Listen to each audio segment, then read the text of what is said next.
दिल्लीमध्ये काँग्रेसचा दारुण पराभव का झाला, यामागची नेमकी कारणं काय आहेत ते आपण पाहूया। दिल्लीमध्ये सलग तिसऱ्या निवडणुकीमध्ये काँग्रेसला खातही उघडता आलं नाही। 2015, 2020 आणि आता 2025 मध्ये काँग्रेसला दिल्लीमध्ये एकही जागा मिळाली नाही। यापूर्वी 2013 मध्ये काँग्रेसच्या फक्त 8 जागा निवडून आल्या होत्या। काँग्रेस आणि आपने युती करायला हवी होती असा सूर इंडिया आघाडीमधल्या नेत्यांनी लावलाय। ओमर अब्दुल्लांनी और लढो आपस में असं ट्विट देखील केलेलं आहे। काँग्रेसने मात्र आपला जिंकवून देणं आमची जबाबदारी नाही असं म्हटलेलं आहे।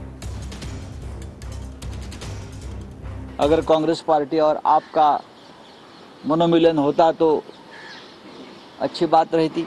अगर एक साथ होते तो दिल्ली का नतीजा डेफिनेटली पहले 1 घंटे में ही बीजेपी की हार सुनिश्चित हो जाती। जरतरची भाषा बोलण्यात आता काय अर्थ आहे? कोणी अडवलं होतं का एकत्र यायला? संजय राऊत तर असे महान नेते आहेत की ते दोघांमधला समझोता करू शकले असते आणि त्यामुळे काँग्रेसला सपोर्ट न करता शिवसेनेने आपला सपोर्ट केला। मतदाता सूची में फ्रॉड हो रहा है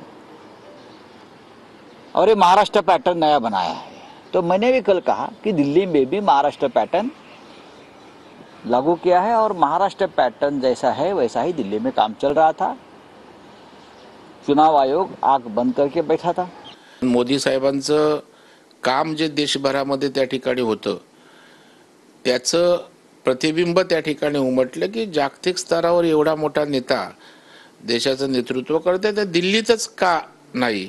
आणि मग दिल्लीतल्या नौटंकीला लोक कंटाळली।